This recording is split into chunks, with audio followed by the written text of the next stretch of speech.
We welcome Jacopo Spirei and thank him for his participation in this virtual event. Jacopo, tell us more about women in the opera. Today we're gonna discuss a little bit on the matter of opera and women.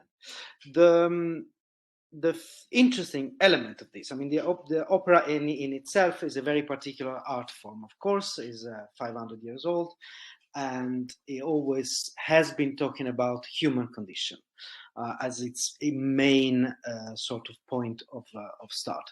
So in the universe of operas, thousands and thousands of titles, men, mostly composers, have created a lot of different female figures of power and figures of all kinds of walks of life.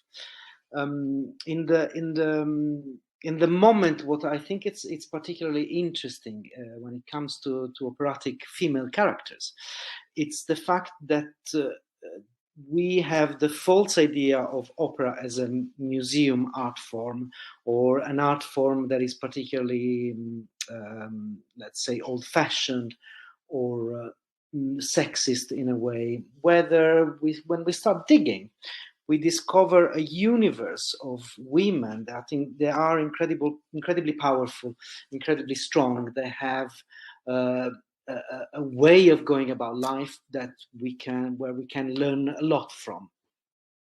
In these 500 years of history of Europe, we have women that rise to power, take power, run countries, or are at the bottom of the social ladder and manage to climb up. But nevertheless, these are a bunch of stories that talk about women and their way of finding their space within a male-oriented, dominated society. So within this context, we have a wide range of creatures that appears into this universe. We go from very early on, 17th century, famous Monteverdi opera, Coronation of Poppaea.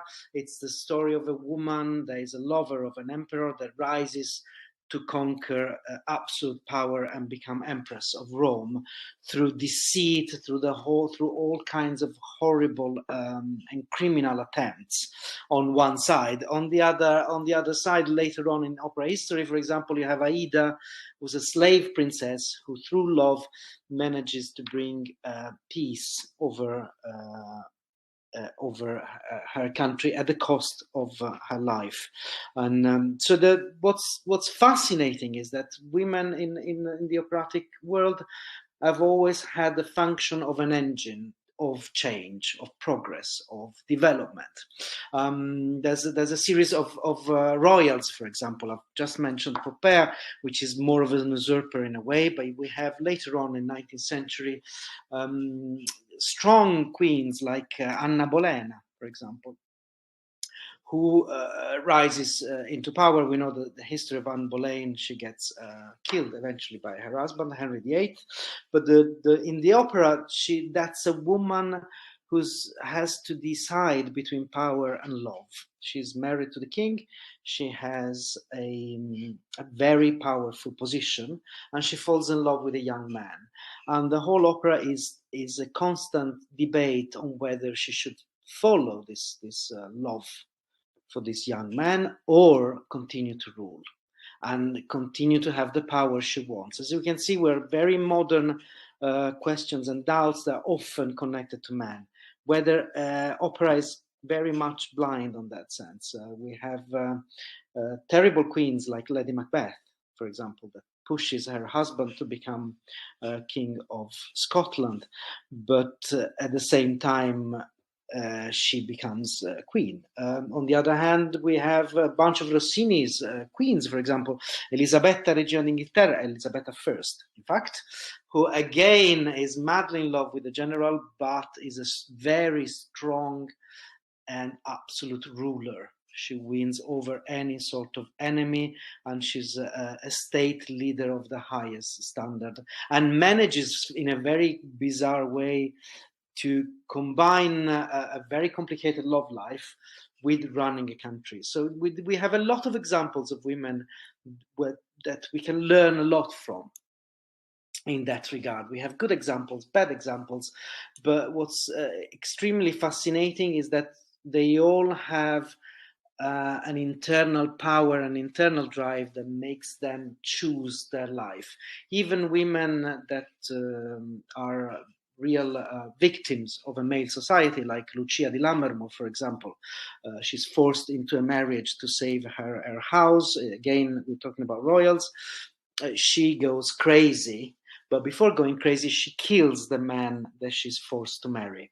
And in her madness, she finds a form of freedom that means she won't obey to any command from man. And the story and the opera is full of these women that go to the extreme consequences in order to have a life that they want, even if that means death. I was mentioning Aida earlier. Aida, in order to have her freedom from the weight of her father and the chaos generated by falling in love with the enemy, she sacrifices her life in order to be with the man she loves, and willingly walks down into the graveyard in which Radames is condemned and dies next to him.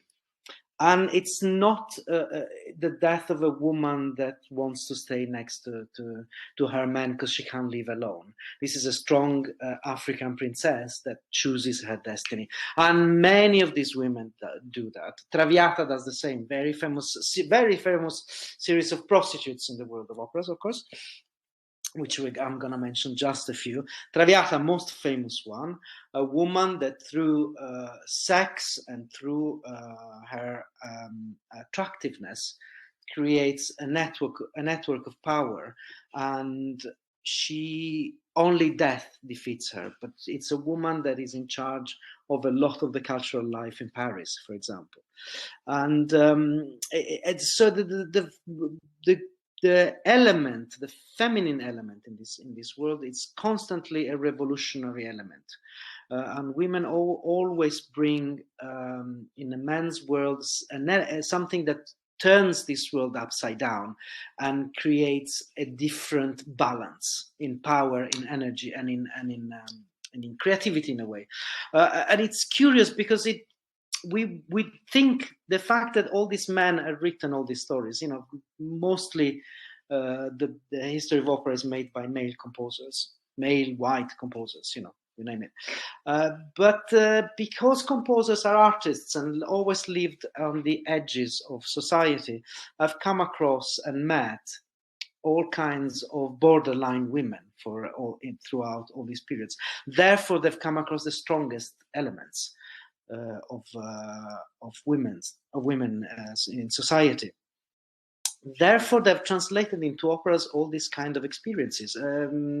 Bohème, it's another very interesting opera in this element. We have two prostitutes in that, which is Mimi and Musetta, both women that live the life they decide to live based on their own will.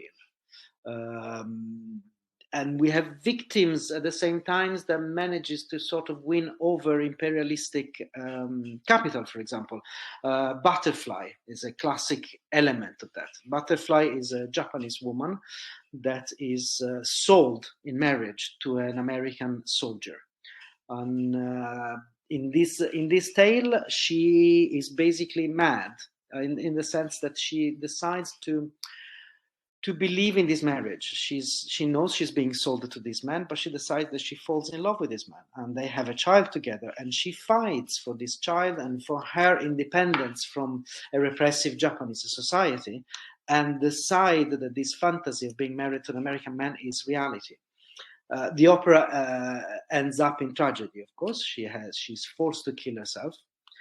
But what the opera does is that gives us the strength of a woman that does not give into a man's world. So this is to say, in general, to wrap it up, is that women, we can learn a lot from women in opera. There's a lot of material in those operas that can be incredibly telling for us in modern and contemporary society with the contemporary problem we face, that can give as tools and ways to see past the world we live in.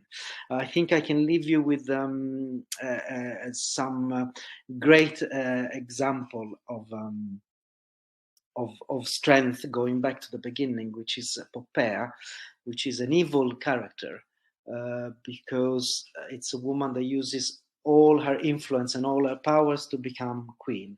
At the same time, is opposite to the Empress Ottavia in Rome, who doesn't want to be kicked out from her husband. And the fight between these two women makes the world of men shrink. So every time we go to an opera, actually, what we see is very mediocre men against incredibly powerful women. Extremely interesting. And how are the female characters represented in the operas you have directed? Private experience of staging female characters. I mean, usually I like, as a director, to take a woman's point of view on in opera. I find it very interesting, and it's a very fascinating way of challenging society. It's a very funny story about that. I did the staging of Carmen in Macerata Opera Festival a couple of years ago, before pandemic. The story of Carmen is the story of a woman who's famously free and loves who she wants and is together with whoever she likes at the moment. And it's a character that says that at the beginning, and that's what it does. Of course, she ends up killed by Don José, who's someone who decides he's madly in love with her, and he decides also that they are together. They are a couple. She has a moment in which she's seduced by him, also because she's in prison, and this guy works for the local army. So she seduces him to get free, and then later on she spends a bit of time with him, and they make love. She dances for him, all this kind of stuff. This guy becomes obsessed with that, and at the end he kills her because he can't have her, which is a complete contemporary story if you think about it. So the way I staged it, I decided to go, because often Carmen is portrayed as a sex icon, but from a very man point of view. I've decided to turn it upside down, and so the way Carmen was a very strong woman, very independent, and her way of seducing was completely personal. And she'd seduce anybody, not necessarily by the obvious standards. So it was quite a tough character, and quite aggressive in a way. So already this made a lot of people uncomfortable, because it was not a woman chasing men, which is what seduction is. It's not about chasing someone, but it's about being chased, in fact. So she was a pole of attraction in that sense. And at the end, I made a very brutal killing. So she was killed very brutally by Don José. The setting was basically a red carpet situation in which there were a lot of paparazzis. Don José dresses as a paparazzi, steals a camera, and smashed her head with the camera repeatedly. So it was a very gruesome scene, and it was very curious. That a lot of people were telling me that that murder was a bit too brutal, and to me saying, but that's what murder is. And when you're killing the way men kill women that they think they possess, is always very brutal. And then some very smart journalist told me, yeah, but he's got his reasons.